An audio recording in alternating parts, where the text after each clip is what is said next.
Iran America యుద్ధం కారణంగా యావత్ ప్రపంచం తీవ్ర ఇబ్బందులు పడుతున్న విషయం తెలిసిందే. అయితే ఇప్పటి వరకు యావత్ ప్రపంచానికి ముడి చమురు, గ్యాస్ సరఫరా చేసే గల్ఫ్ దేశాలు ప్రపంచంలోనే అత్యంత సంపన్న దేశాలుగా ఎదిగాయి.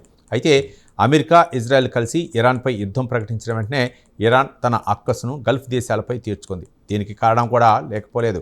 గల్ఫ్ దేశాలు ట్రంప్ అడుగులకు మడుగులొత్తటం ఇరాన్కు నచ్చలేదు. దీంతో ట్రంప్పై ఉన్న కసితో గల్ఫ్ దేశాల్లో ఉన్న చమురు బావులు, గ్యాస్ ప్లాంట్లపై బాంబుల వర్షం కురిపించి గల్ఫ్ దేశాల ఆర్థిక వ్యవస్థను పూర్తిగా ధ్వంసం చేసింది ఇరాన్. ఇరాన్ దెబ్బకు ముఖ్యంగా ఖతార్, కువైట్ల చమురు సహజవాయు వ్యాపారం తీవ్రంగా దెబ్బతింది. వారి ఆర్థిక వ్యవస్థ పూర్తిగా సంక్షోభంలో కూరుకుపోయింది. వివరాలు ఈ ప్రత్యేక కథనంలో చూద్దాం.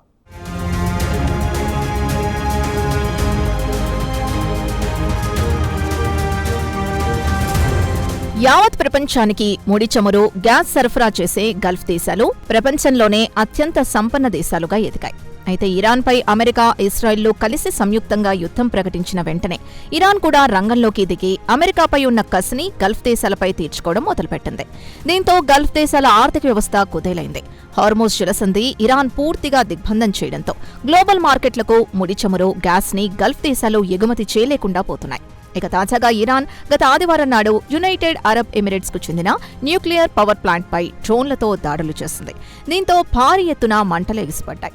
అయితే యుఏఈ న్యూక్లియర్ ప్లాంట్ మాత్రం దెబ్బతినలేదని యుఏఈ వెల్లడించింది. ప్లాంట్కు సమీపంలోనే పేలుడు సంభవించిందని తెలిపింది.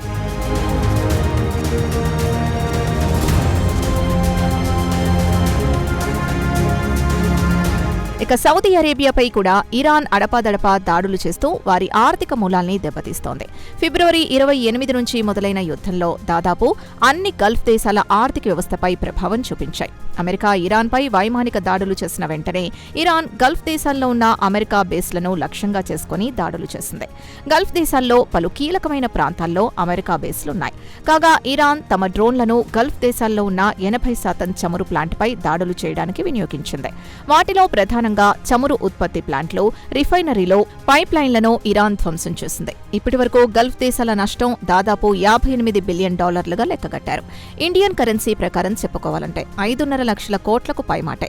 కాగా దెబ్బతిన్న ప్లాంట్ను తిరిగి పునరుద్ధరించాలంటే కొన్ని నెలలు కాదు కదా, కొన్ని సంవత్సరాల సమయం పట్టవచ్చు. అయితే ఇప్పటికీ యుద్ధం ముగియలేదు కాబట్టి రిపేర్లపై దృష్టి పెట్టలేదు.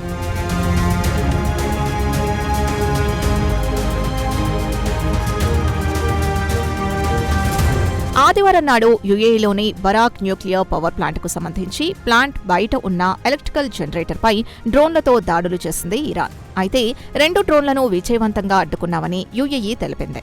అయితే ఈ దాడులు దేశానికి పశ్చిమ ప్రాంతం నుంచి వచ్చాయని రాయిటర్స్ వార్తా సంస్థ వెల్లడించింది. యుద్ధం ప్రారంభమైన తర్వాత ఇరాన్ హార్మోజ్ జలసంధిని మూసివేసింది. అయితే యుఏఈ, సౌదీ అరేబియాలో హార్మోజ్ జలసంధి గుండా అంటే ఇరాన్, ఒమాన్ నుంచి తమ ఆయిల్ ట్యాంకర్లను పంపించగలిగాయి. అలాగే Saudi Arabia east west pipe line ద్వారా ఎర్ర సముద్రంలోని యాన్బూ నుంచి చమురు సరఫరా చేయగలిగింది. హార్మోజ్ జలసంధి మూసివేయడం వల్ల సౌదీ అరేబియా రెడ్ సీ ద్వారా రోజుకు 7 మిలియన్ బ్యారెళ్ల ముడి చమురును సరఫరా చేయగలుగుతోంది. అలాగే యుఏఈ కూడా హబ్సాన్ నుంచి పుజారియా వరకు పైప్ లైన్ ద్వారా రోజుకు గల్ఫ్ ఆఫ్ ఒమన్ నుంచి 1.8 మిలియన్ బ్యారెల్స్ ముడి చమురును ఎగుమతి చేయగలుగుతోంది. అయితే హార్మోజ్ జలసంధితో పోల్చుకుంటే అతి తక్కువ మొత్తంలో గల్ఫ్ దేశాలు పైప్ లైన్ ద్వారా ఎగుమతి చేసుకుంటున్నాయి. సరఫరాకు ఆటంకం కలగడంతో గతంలో ఎన్నడూ లేని విధంగా గ్లోబల్ మార్కెట్లో చమురు సంక్షోభం నెలకొంది. వెనువెంటనే గ్లోబల్ మార్కెట్లో ముడి చమురు ధరలు చుక్కల్నంటాయి.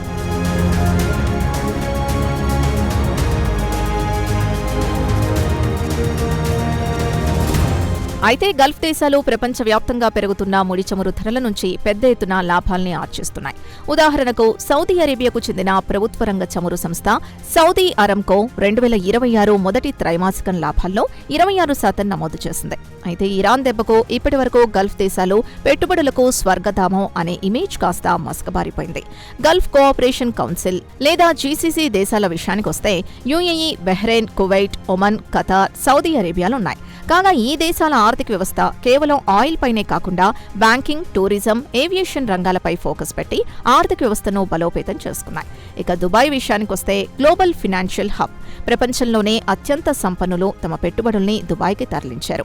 యుద్ధం మొదలు కాగానే దుబాయ్ ఖాళీ అయిపోయింది. దుబాయ్ ఆర్థిక వ్యవస్థ దారుణంగా దెబ్బతింది. పశ్చిమాసియాలో యుద్ధం వల్ల దుబాయ్కి విమానాల రాకపోకలు పూర్తిగా నిలిచిపోయాయి. మరోవైపు విమానాలకు వాడే జెట్ ఇంధన ధరలు పెరిగాయి. ఒకవైపు విమానాల రాకపోకలు నిలిచిపోవడం, మరోవైపు జెట్ ఫ్యూయల్ ధరలు పెరిగిపోవడంతో ఎమిరేట్స్, ఎతిహాద్, ఖతార్ ఎయిర్ బేస్లు కూడా ఆర్థికంగా సంక్షోభంలో కూరుకుపోయాయి.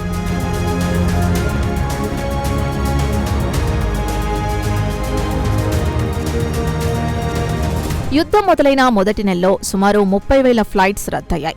జెట్ ఇంధన ధరలు పెరగడంతో విమాన టికెట్లు, ఛార్జీలు పెరుగుతాయి.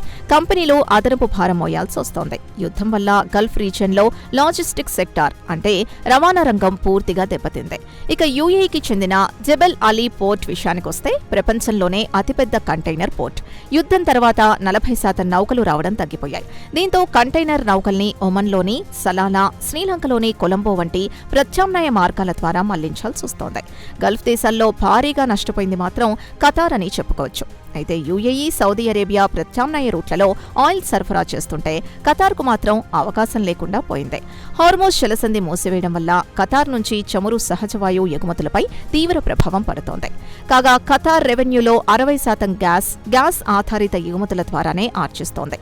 ఖతార్లోని అతిపెద్ద ఎల్ఎన్జీ ప్లాంట్ రాస్ లపాన్ ప్లాంట్పై ఇరాన్ దాడులు చేయడంతో దారుణంగా ధ్వంసమైంది. ప్రభుత్వ రంగానికి చెందిన ఈ ప్లాంట్ను తిరిగి పునరుద్ధరించాలంటే కనీసం 5 సంవత్సరాల సమయం పడుతుంది.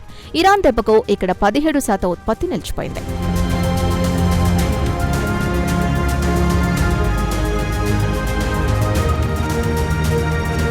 ఇక ఖతార్ విషయానికొస్తే ప్రధాన ఆదాయ వనరులు గ్యాస్ ఎగుమతి చేసి డబ్బు సంపాదించుకోవాల్సిందే. అనతి కాలంలోనే ప్రపంచంలోని అతిపెద్ద ఆర్థిక వ్యవస్థగా ఎదిగింది. దోహా లాంటి అత్యద్భుత నగరంగా నిర్మించుకుంది. ప్రపంచ ఫుట్బాల్ వరల్డ్ కప్ ఖతార్ నిర్వహించింది. పెద్ద ఎత్తున టూరిస్టులను ఆకర్షించింది. ఇరాన్ దెబ్బకు మొత్తం ఆర్థిక వ్యవస్థ అతలాకుతలమైంది. యుద్ధం మొదలైన తర్వాత నుంచి ఖతార్ బిలియన్ల కొద్దీ డాలర్లు నష్టపోయింది. హార్మోజ్ జలసంధిని మూసివేయడంతో గ్యాస్ సరఫరా పూర్తిగా నిలిచిపోయింది. గ్లోబల్ మార్కెట్లకు ఖతార్ 20% గ్యాస్ని సరఫరా చేస్తోంది. గ్యాస్ సరఫరా నిలిచిపోవడం వల్ల రోజుకు కొన్ని మిలియన్ల కొద్దీ డాలర్లు నష్టపోతోంది ఖతార్. అయితే అంతర్జాతీయ ద్రవ్యనిధి మాత్రం ఖతార్ ఆర్థిక వ్యవస్థ ఈ ఏడాది 8.6% క్షీణిస్తోందని అంచనా వేసింది.